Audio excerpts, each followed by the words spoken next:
இப்போ கொஞ்ச நேரத்தில் நான் உங்களை மைண்ட் கண்டிஷனிங் பண்ணிவிடுவேன். நம்முடைய மைண்ட் ரொம்ப ஷார்ப்பாக இருந்துச்சுன்னு வச்சுக்கோங்க. இருந்தாலும் எனக்கு ஜீசஸ் கிரைஸ்ட் ரொம்ப பிடிக்கும்னு நான் பல தடவை சொல்லியிருக்கேன். ஏன்னா is the man of no mood. அவருடைய மூடை நம்ம கண்ட்ரோல் பண்ணவே முடியாதான். He is a leader. இப்படின்னா நம்மளை கோவப்படுத்திடுறாங்க, இப்படின்னா சிரிக்க வச்சிடறாங்க, இப்படின்னா அழ வச்சிடுறாங்க, இப்படின்னா ஏமாற்றிட்டு போயிடுறாங்க. 10 வருஷம் ஒரு ஆம்பளை கிட்ட தோத்துருச்சிங்க ஒரு பொண்ணு. கல்யாணம் பண்ணிக்காமல் ஏமாற்றிட்டான்.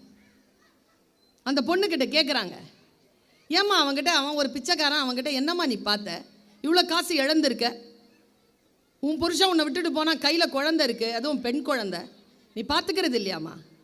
அதுக்கு அந்த பொண்ணு சொன்ன பதில் தாங்க இன்றைக்கும் எனக்கு அதிருது. அவர் என்ன பதில் சொன்னா தெரியுமா? நான் கைவிடப்பட்டு, கணவனால் கைவிடப்பட்டு நான் நிற்கின்ற பொழுது அவர் தான் என்கிட்ட அன்பாக பேசினார்.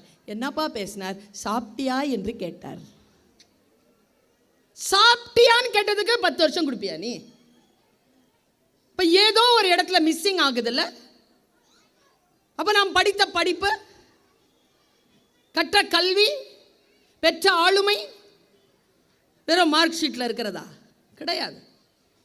உங்கள் குழந்தை ஸ்மார்ட்டாக வளர்றானான்னு பாருங்கள், ஒழுக்கமாக வளர்றான்னு பாருங்கள், அறத்தோடு வளர்கிறானான்னு பாருங்கள், பெரியவர்களுக்கு மரியாதை கொடுக்கிறான்னு பாருங்க. நான் தெரிஞ்ச ஒரு கேஸ் ஸ்டடி சொல்கிறேன் இன்னைக்கு. தெரிஞ்ச கேஸ் ஸ்டடி. ஒரு 5 நிமிஷம் எடுத்துக்கிறேன் சார்.